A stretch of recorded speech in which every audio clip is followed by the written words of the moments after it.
Hi guys and welcome back to my channel. My name is Soham Basak and I have cleared my NEET in my first attempt with an overall score of 668 marks out of 720 and my All India rank was 1788.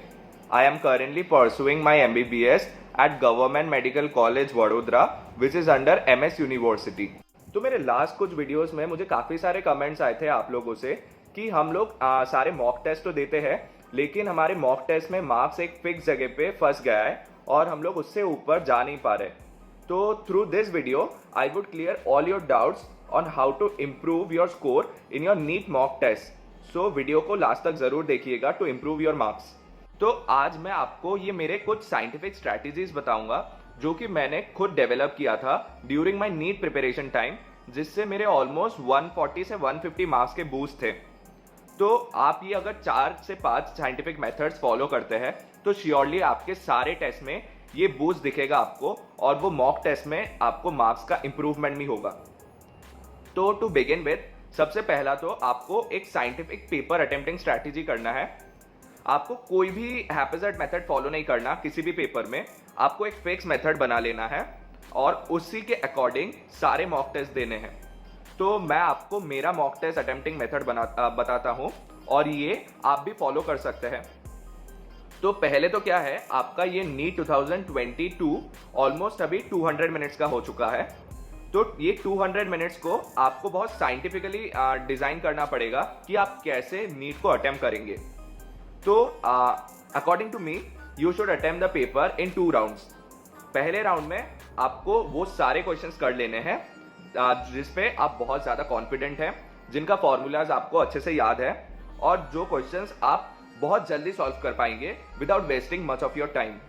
और ये पहले round में almost आपके 85% जितने questions हो जाने चाहिए। तो पहले राउंड में सबसे पहले आपको सॉल्व करना है बायोलॉजी। तो बायोलॉजी में इंक्लूडिंग बॉटनी और जूलॉजी टोटल 90 क्वेश्चंस होंगे और वो भी including section A and section B. तो इस सब्जेक्ट के लिए आपको मैक्स टू मैक्स 30 मिनट्स देना है, उससे ज़्यादा नहीं देना, क्योंकि अगर आप उससे ज़्यादा टाइम देते हैं तो आपका ये पूरा साइंटिफिक कैलकुलेशन बिगड़ जाएगा। उसके बाद आपको क्या करना है, उसके बाद आपको केमिस्ट्री पे जाना है। Chemistry including physical chemistry, organic chemistry, inorganic chemistry. आपको ये तीनों सब्जेक्ट कैलकुलेशन के साथ हो या उनके रिएक्शंस के साथ हो, आपको ये तीनों चीज़ 45 minutes, max to max 45 minutes मैं बोल रहा हूँ। उससे टाइम आप कम लेंगे तो आपके लिए बेनिफिट है एंड में, लेकिन मैक्स टू मैक्स आप 45 मिनट्स में वो पूरा केमिस्ट्री सॉल्व कर लीजिएगा। उसके बाद आपको क्या करना है, आपको लास्ट में फिजिक्स सॉल्व करना है, क्योंकि मोस्ट ऑफ द स्टूडेंट्स जो नीट देते हैं उनका फिजिक्स वीक होता है और इसीलिए मैंने फिजिक्स को लास्ट में रखा है। तो फिजिक्स में आपको वो सारे क्वेश्चंस जो कि आपको पहले अटेम्प्ट में लगता है कि आप कर पाएंगे, वो सारे क्वेश्चंस आप कर लीजिए, लेकिन आप max to max time physics में 65 मिनट्स दीजिए, which is 1 hours and 5 minute. तो आफ्टर डूइंग दिस आपके पहले राउंड में ऑलमोस्ट आपका यूज हो रहा है about 140 minutes out of the 200 minutes of NEET time. तो आपका ये पहला राउंड 140 मिनट खत्म होने के बाद आपको डायरेक्टली राउंड 2 पे चले जाना है ऑफ पेपर अटेम्प्टिंग। तो राउंड 2 में आपको क्या करना है, आपने जितने भी क्वेश्चंस ऐसे थे जो कि आपने लीव किया था फॉर फर्स्ट राउंड, कि आपको वो थोड़ा डिफिकल्ट लगा हो या आपको उनका फॉर्मूला याद नहीं हो या आपको थोड़ा ऐसा लगा हो कि आपको थोड़ा उन पे टाइम ज़्यादा डिवोट करना पड़ेगा और थोड़ा थिंकिंग करना पड़ेगा जिससे आप वो क्वेश्चन सॉल्व कर पाएंगे, तो ऐसे क्वेश्चंस को आपको राउंड 2 में अप्लाई करना है। उसके बाद आपको ये सारे क्वेश्चंस को करने के बाद आपको टोटल पेपर को रीचेक कर लेना है, क्योंकि उसमें आपको ऐसे कई सारे मिस्टेक्स दिखेंगे जो कि मुझे भी दिखते थे मेरे नीट पेपर अटेम्प्टिंग टाइम पे, कि जो आपने सोचा होगा उससे आपने कुछ दूसरा आंसर मार्क किया होगा। ये आप जरूर देखिएगा कि आप कभी भी रीचेक करते हैं आपको 1 या 2 मिस्टेक्स तो मिलेंगे ही मिलेंगे। तो ये अगर आप करेक्ट कर लेते हैं आपको टोटल 4 से 8 मार्क्स का बूस्ट मिलेगा हर पेपर में। तो for completing all the questions, unattempted questions and for rechecking you will take about 30 minutes of time. तो 30 मिनट के बाद आपको फाइनली सबसे important portion of NEET paper करना है, जो कि है OMR। तो नीट में जो OMR फिलिंग है that is the most important part, क्योंकि आपने जितना भी ये 2.5 आवर्स आपका डिवोट किया है पूरे पेपर को अच्छे से गो थ्रू करने के लिए और सॉल्व करने के लिए, तो ये पूरा रिफ्लेक्ट होगा आपका पेपर में after you fill your OMR with full efficiency without any mistake. तो इसके लिए मैंने आपके लिए OMR के लिए टोटल 30 मिनट जितना रखा है। 30 minute is more than enough for filling OMR। मैंने ऐसे स्टूडेंट्स को भी देखा है जो 20 मिनट्स में OMR भरते थे। तो आपको 30 मिनट में सारे पूरे पेपर का OMR along with their question number देख के एकदम ठीक से करेक्टली भर देना है। तो after the scientific paper attempting strategy, the next point which would help to boost your marks in your mock test is the method to prevent negative marking in your attempting time. तो मैंने most of the students को ऐसा देखा है कि वो लोग paper attempting time में बहुत सारे सिली मिस्टेक्स करते हैं, जिसकी वजह से उनके मार्क्स ऑलमोस्ट 30 से 40 मार्क्स का रिडक्शन हो जाता है then what they had expected. तो ताकि ये आपका प्रॉब्लम ना हो, इसीलिए मैंने टोटल 5 पॉइंट्स जितने कलेक्ट किए हैं from my experience of paper attempting. तो टू बिगिन विद, सबसे पहला पॉइंट क्या है? सबसे पहले तो आपको सारे क्वेश्चंस अच्छे से पढ़ने हैं, वर्ड टू वर्ड पढ़ने हैं। मतलब you have to read all the questions line to line and word to word in your NEET paper. NEET में सारे क्वेश्चंस में आप कोई भी वर्ड इग्नोर मत कीजिएगा। सारे वर्ड्स का बहुत ज्यादा इंपॉर्टेंस है, क्योंकि मैं आपको अगर बताऊं, मेरे नीट 2021 वाले पेपर में भी एक क्वेश्चन था जिसमें हमें IRMS का वैल्यू दिया था और हमें उसमें VRMS पूछा था। तो मैक्सिमम स्टूडेंट्स ने उसके बाद RMS देखा ही नहीं, उन्होंने सोचा कि I मैक्स वैल्यू दिया है और उससे उनका VRMS वैल्यू टोटली डिफरेंट आया। तो आपको ये RMS हो या कोई भी वर्ड हो, बहुत अच्छे से फोकस करना है और किसी भी वर्ड को नेग्लेक्ट नहीं करना है। तो आपको ये पेपर बहुत पेशेंटली पढ़ना है। फिर next second point is you have to read all the questions which you are not able to understand in your first time for 2 times at least.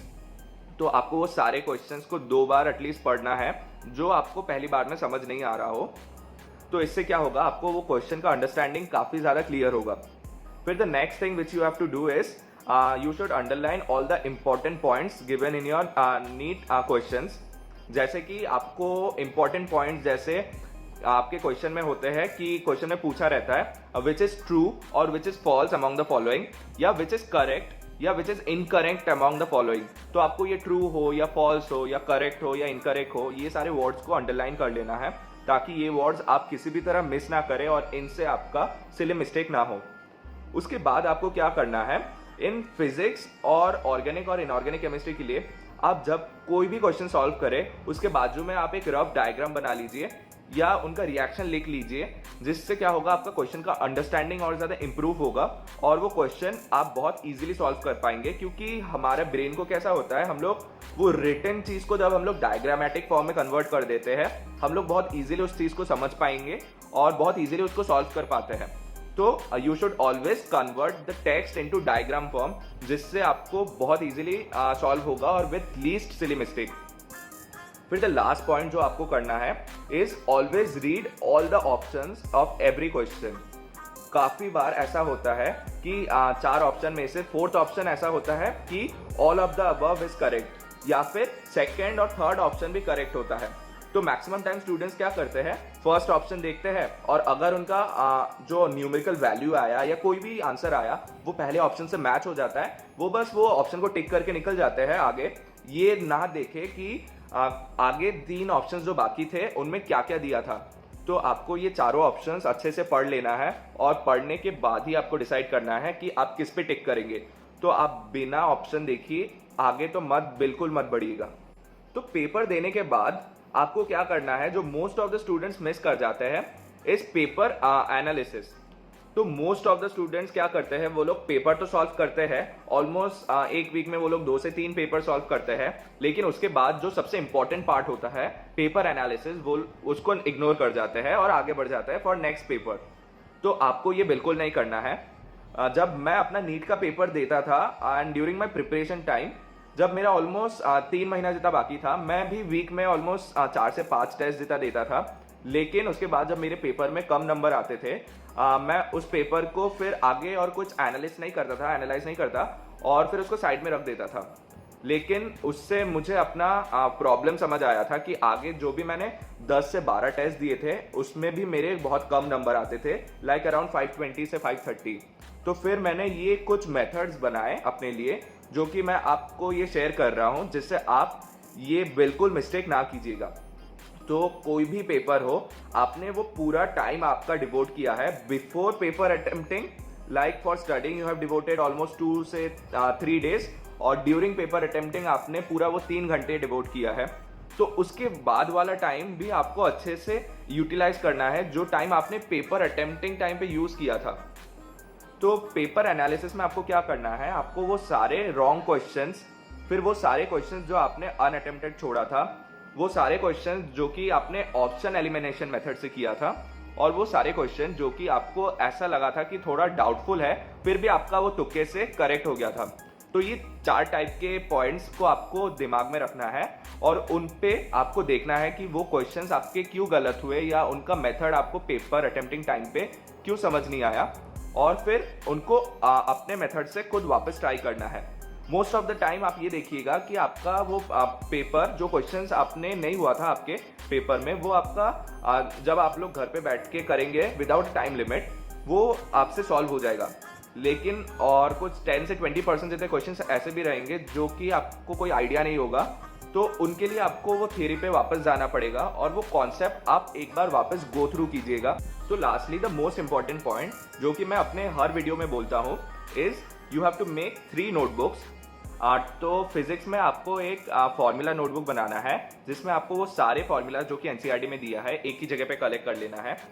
For chemistry you have to make a notebook for reaction, जिसमें आपको वो सारे reaction जो कि chemistry NCERT में दिया है एक जगह पे कलेक्ट करना है, ताकि जब आप केमिस्ट्री रिवाइज करें आप वो सारे reactions on a one go पढ़ पाए विदाउट ओपनिंग योर एनसीईआरटी। और lastly the most important point which would help to boost your marks in upcoming exams is to make a correction notebook. तो correction notebook क्या है, उसमें आपको वो सारे क्वेश्चंस कलेक्ट कर लेने हैं जो कि आपको पेपर अटेम्प्टिंग टाइम पे आपका गलत हुआ हो, या फिर वो क्वेश्चन जो कि आपको थोड़ा डाउटफुल लगा और आपको वो पहली बार में आपसे सॉल्व नहीं हुआ। तो ये सारे नोटबुक आपको बना लेना है। Finally guys, if you have still not subscribed my channel, do hit the subscribe button and do not forget to hit the bell notification to get many more updates related to NEET, and still then keep practicing.